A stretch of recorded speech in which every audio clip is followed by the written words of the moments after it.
l'esprit étranger qu'ils envoient dedans, dans le Seigneur. Ceux qui ont une double vie, ils vivent dans l'impudicité, dans le péché sexuel. Et puis, ils viennent à l'église, ils crient Dieu. C'est le feu étranger. C'est une forme de feu étranger. Ceux qui sont orgueilleux, ils se vantent, ils aiment paraître, ils mentent, ils trompent. C'est le feu étranger qui t'envoie dans la présence de Dieu, parce que l'Esprit de Dieu est en toi.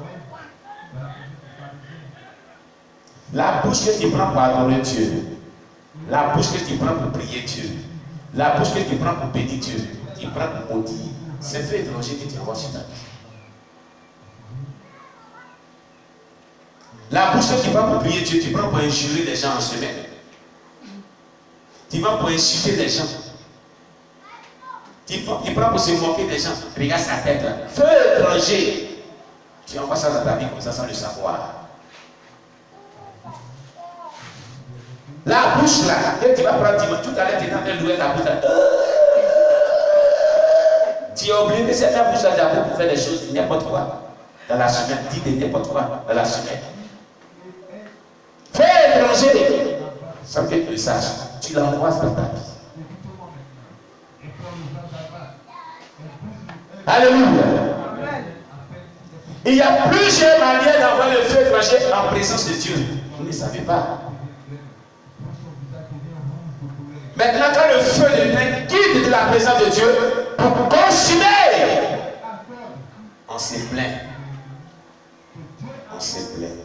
Ce n'est pas toujours que les démons nous fatiguent. Il y a le feu de Dieu qui a frappé aussi quelque part.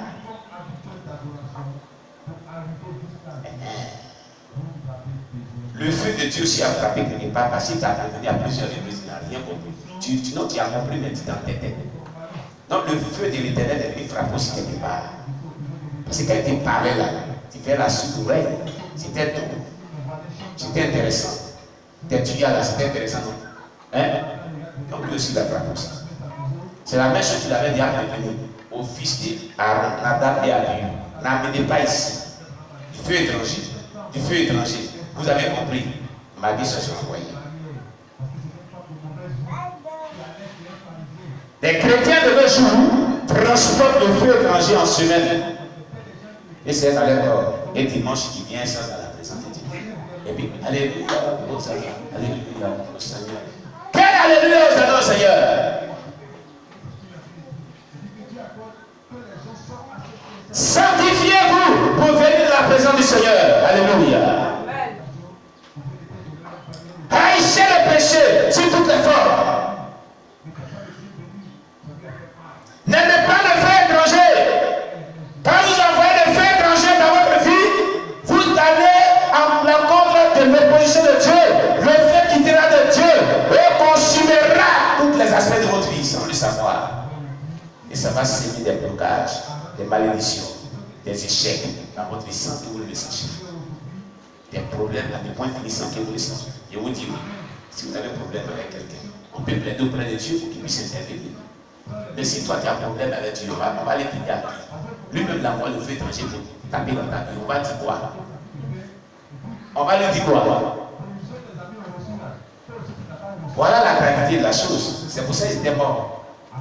Il les a exterminés sur le champ. Et il vit les exterminer, il dit allez papa, tu ne dois pas pleurer, madame. Régis-toi. Hein? Mais les enfants sont morts. Dieu dit vous ne pleurez pas. Vous ne faites pas de deuil. Allez-y à votre poste. Laissez le peuple pleurer.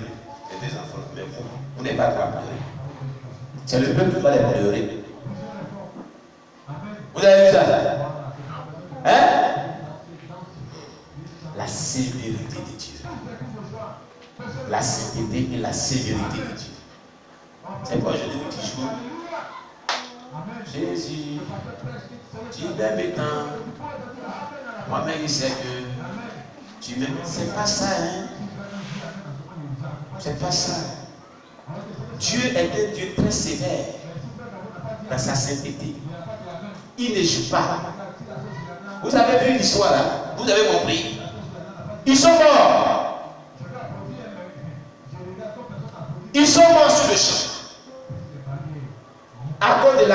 vitesse. L'entêtement. Dieu avait parlé. Ils ont refusé de faire ce que tu as dit. Ils ont refusé de faire ce que tu as dit. Ils ont refusé de faire ce que tu as dit. C'est parce qu'on est sous la grâce. Et chaque jour. Seigneur Jésus, mon Dieu, mon roi, je te demande pardon parce que j'ai péché.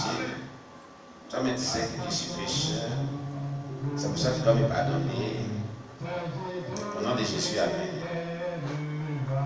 Ça, c'est matin. Il était 7 heures. Où tu avais fait cette prière? À partir de 10 heures. Tu as prié un peu. Mais entre 7 heures jusqu'à 10 heures, c'est ce que tu as fait. Seigneur Jésus, mon Dieu, mon roi, tu sais que tout à l'heure là, j'ai eu vraiment. L'enfant dans ma vie en colère, il a dit des choses. Tellement pardon, je suis là. Vous riez.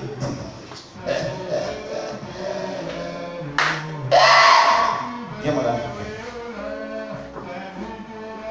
Vous voyez, on est ensemble. Et puis on danse. Oh Jésus, tu es merveilleux. Il marche. Quand il marche, qu'est-ce qu'il va faire? Ah, mon ami, qu'est-ce que tu fais là? Tu sais, je ne vais pas faire passer. Mon pardon. Ça, c'est de la prière, tu sais. C'était mon bon ami. Tu danses.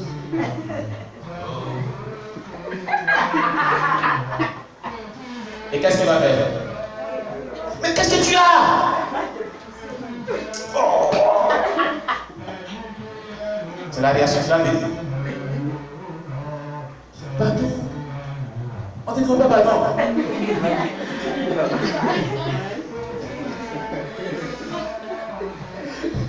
Alléluia. Mais je n'ai pas demandé, tu ne fais pas exprès. C'est pas dit. Toi, tu ne fais pas exprès. Mais tu fais du mal. Je dis pardon. Je t'ai dit de pardonner à tout le monde. Et puis, on va danser. C'est pas ça, non, on ne t'attrape pas. On danse, et puis il se met à l'état. Et puis on danse. On danse. Mais quand on danse, ça souvent, quand c'est intéressant, on s'approche. Et puis il fait encore comme ça. Cette fois-ci, on va voir. Hein? Ah, d'autres disent le frapper, d'autres disent le quitter là. Amen. Vous savez, c'est ce qu'on fait à Dieu.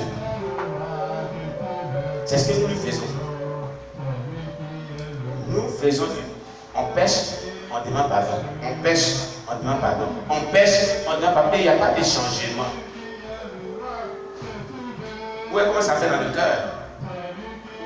Quand tu pêches, il n'y a pas de changement. Tu pêches, il n'y a pas de changement. Et au fur et à mesure que tu évolues dans ta marche chrétienne, tu vas de pire en pire, de pire en pire, de pire en pire, de pire en pire. Il n'y a pas de changement. Vous-même, en tant qu'humain, quand c'est comme ça, quelle réaction que tu vas avoir? Tu seras content. Tu seras content. Ton âme sera pleine d'amertume. Voilà la réaction qui se passe dans le cœur de Dieu quand tu pêches et que tu changes.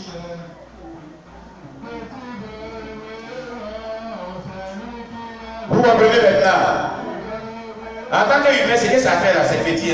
Mais ce que ça fait dans le cœur de Dieu est grave. Ça fait tellement mal. Parce qu'il n'y a pas de changement de Dieu. Tu fais du mal. Tu fais du mal. Tu fais du mal qu'on appelle le péché. Tu ne changes pas. Tu ne changes pas. Tu ne changes pas. Et tu fais. C'est comme tu fais pas exprès. C'est comme s'il faisait pas exprès. On n'a pas vu. Il n'y a pas de changement. Il n'y a pas de changement. Et il persiste 7 fois. Mais la réaction que tu vas avoir là, c'est la même réaction que tu vas avoir. Comme il est Dieu, il décidera comme bon lui semble concernant toi. Il décidera dans sa souveraineté ce qu'il va faire de ta vie. Mais il ne sera pas content. Le dénominateur qu'on met est que ce soit Dieu, que ce soit la personne humaine, elle ne sera pas contente parce que ce n'est pas du bien que tu lui fais. Alléluia. Tu ne lui fais pas du bien. Et toutefois que tu pêches, tu ne te répands pas, tu pêches, tu ne te répands pas, tu ne fais pas du bien à toi-même ton âme. Pas à Dieu, mais à toi-même ton âme. Alléluia. Les chrétiens aiment se confesser, mais ils n'aiment pas se repentir pour changer de caractère. Les chrétiens aiment se confesser, mais ils ne changent pas. La plupart des chrétiens, la majorité des chrétiens. C'est pourquoi Jésus a dit, beaucoup d'appelés, mais peu d'élus. Et c'est pourquoi ceux qui seront sauvés seront très peu. C'est pourquoi quand la trompette va sonner, ne vous étonnez pas que très peu seront enlevés. Maintenant, quand on donne cette compréhension, il faut aimer te repentir, te confesser et te repentir. Définitivement. Il ne faut pas être du groupe des personnes qui se confessent sans repentance. C'est vous les personnes là, quand la trompette sonnera, ils ne seront pas enlevés. Ou si jamais ils meurent avant que la trompette sonne, ils ne rentreront pas au ciel, ils vont descendre dans les profondeurs de la Bible. Alléluia. Car Dieu n'est pas ceux qui ne se répandent pas. Il n'aime pas ça. Il aime ceux qui ont un cœur repentant. C'est pourquoi la Bible déclare, il y a de la joie dans le ciel pour un pécheur qui se répand de ses péchés. Dieu est content. Dieu est content. Tu comprends? Mais quand un pécheur ne se répand pas, Dieu est attristé. Parce que ce qui va venir dans sa vie est mauvais. Alléluia. J'ai dit alléluia. Comprends cela. Abihu et Nadab sont parmi nous, nous les chrétiens. Il y a des Abihu et Nadab de notre époque qui envoient le feu étranger sur plusieurs formes dans leur vie, en présence de Dieu. Et Dieu les avait parlé depuis longtemps. Ils savaient qu'ils ne devaient pas avoir le feu étranger, mais ils envoient quand même le feu étranger dans leur vie. Et ils s'entraînent toujours envoyer le feu étranger dans leur vie. Ne sois pas du nom de Abihu et Nadab. Amen. Amen. Refuse le feu étranger dans ta vie au nom de Jésus. Gloire à Jésus-Christ. Refuse le feu étranger dans ta vie au nom de Jésus. Que le nom de Dieu soit béni. Nous continuons toujours.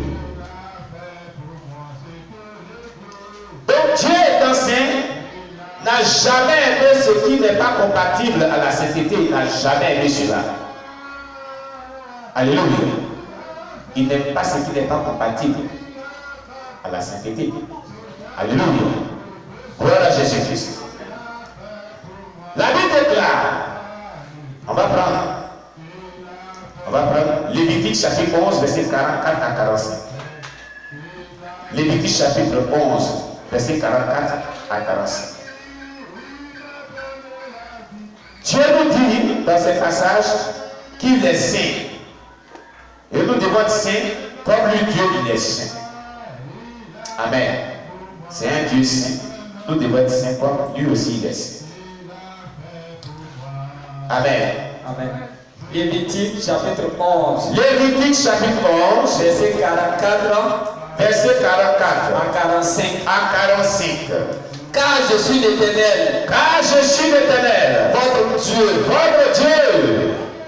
Vous vous sanctifierez. Vous vous sanctifierez. Et vous serez saints. Et vous serez saints. Car je suis saint. Car je suis saint. Et vous ne vous rendrez point impurs. Et vous ne vous rendrez point impurs. Par tous ces reptiles qui rampent sur la terre. Par tous ces reptiles qui rampent sur la terre. Car je suis l'Éternel. Car je suis l'Éternel. Qui vous a fait monter. Qui vous a fait monter du pays d'Égypte. Du pays d'Égypte. Pour être votre Dieu. Pour être votre Dieu. Et pour que vous soyez saints. Et pour que vous soyez saints. Car je suis saint. Car je suis saint. Vous comprenez ce que dit la Bible? Le Dieu saint exhorte tous ses enfants à une vie de sanctification ce matin. Le Dieu saint, il nous exhorte nous tous à une vie de sanctification ce matin. S'il vous plaît. Pourquoi? Parce que le Dieu est saint. S'il était souillé, il allait nous exhorter à une vie de souillure, mais il n'est pas souillé. Il est un Dieu qui est saint. C'est pourquoi il nous exhorte à une vie de sanctification de tous. Tu comprends? À une vie de sanctification de tous. Parce qu'il est saint. des autres, elle vit des